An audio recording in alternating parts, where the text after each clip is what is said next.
আসসালামু আলাইকুম রহমতুল্লাহি ওয়া বারাকাতুহু। দর্শক, সম্প্রতি ঝিনাইদহের এমপি হত্যার ঘটনাকে কেন্দ্র করে তিনি কেমন ব্যক্তি ছিলেন, একজন রিক্সা চালক, একজন ছাত্র, কি বলে চলুন আমরা সম্পূর্ণ ভিডিওটি দেখে আসি। দেখলে বুঝতে পারবেন তার চরিত্র সম্পর্কে। চলুন আমরা। আমাকে বলছে যে আপনি সুন্দর করিয়া সার্ভিস আমার মাছ আসবে, ওখান থেকে মাছ এনে আবার বাসায় দেবে। ঠিক আছে, কি মাছ? সমুদ্রের মাছ? সমুদ্রের মাছ। সমুদ্রের মাছ, সমুদ্রে বড় বড় মাছ। ও বড় বড় মাছ। কেউ মানে পাঠাইছে এরকম? হ্যাঁ, ওনার জন্য কে পাঠাইছে এটা বলতে পারবো না, কিন্তু কোরিয়া সার্ভিস ওনার জন্য পাঠাইছে। তারপরে সেই মাছ আমি নিয়ে আসছি। জি, আইলে ওনার বাড়ি যারা কাজের লোক আছে তারাও আমার ব্যানের থেকে নামাই নেছে। ওই আপনি কি ওনার বাড়ি পর্যন্ত ভ্যান নিয়ে মাছ নিয়ে আসলেন? হ্যাঁ, মানে কত সময় লাগলো? আমার ঘন্টা 2 দেরি হয়েছে। ঘন্টা 2 দেরি হয়েছে, মানে অপেক্ষা করতে হয়েছে? হ্যাঁ, অপেক্ষা করতে হয়েছে। তারপরে আসছে আমার ব্যানে মাছ ঢুকছে। আসতে আরো 1 ঘন্টা সময় লাগিয়েছে। জি জি জি।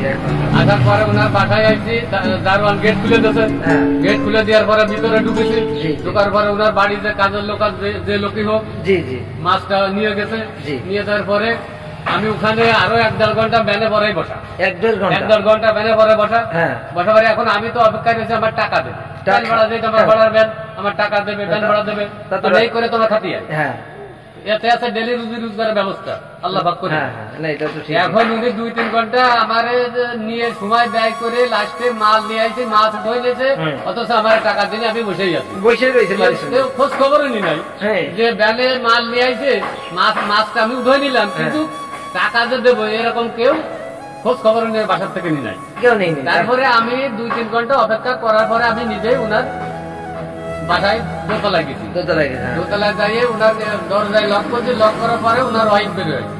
ওয়াইফ বের হয়েছে, বলতে কি চান আপনি, কাকে চান? আমি বলছি এরকম সারের মাছ নিয়ে আসি সুন্দরবন কোরিয়া সার্ভিস থেকে।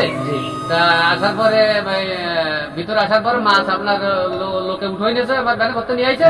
এখন ভাড়ার অপেক্ষার জন্য আমি 3 ঘন্টা ব্যানে পরে বসা।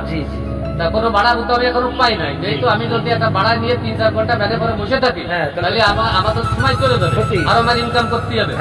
তা এরপরে আমি না সহ্য করতে পারি এবং না অপেক্ষা করার পরে বহু অপেক্ষা করার পরে তারপরে আমি বাধ্য হয়েছি উপরে আসছি এবং লক করছি আমার টাকার দাম। তখন ম্যাডাম বারো আসছে, এসে বলছে আপনি কি চান, কাকে চান? বলছে ম্যাডাম এই ব্যাপার। তখন ম্যাডাম বলছে আপনি তো আসছে। আমি বলছি তখন আমি আর একটু অপেক্ষা করি, তখন খাচ্ছে, খাওয়া হোক, তারপরে উনি আসবেন। খাওয়ার পরে উনি আসে উনি আমার মানে খারাপ ভাষা দিয়ে গালি গালাজ এবং খুব দুর্ব্যবহার পরিচয় করার পরে আমার এমনি তো সারাদিন না খাওয়া।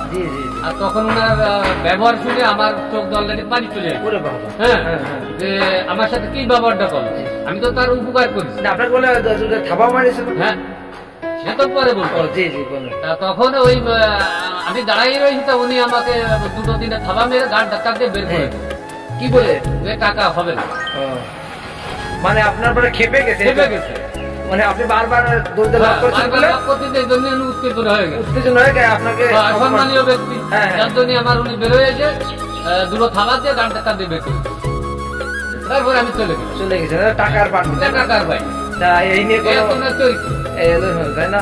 আপনি আসলে আপনারা শুনতে পারলেন আসলে ইনি একটা অসহায় ভাড়ার ভ্যান চালান, কিন্তু আসলে ইনাকে আসলে আমাদের এমপি আনোয়ার সাহেব ওনার যে ভ্যান ভাড়ার টাকাটা উনি তার কারণে উত্তেজনা হয়ে ওনাকে আরো মারধর করে তাড়িয়ে দিয়েছিল। উনি আজকে ওনাকে আমি আসলে খুঁজে পেয়ে ওনার বক্তব্য আপনাদের মাঝে তুলে ধরলাম।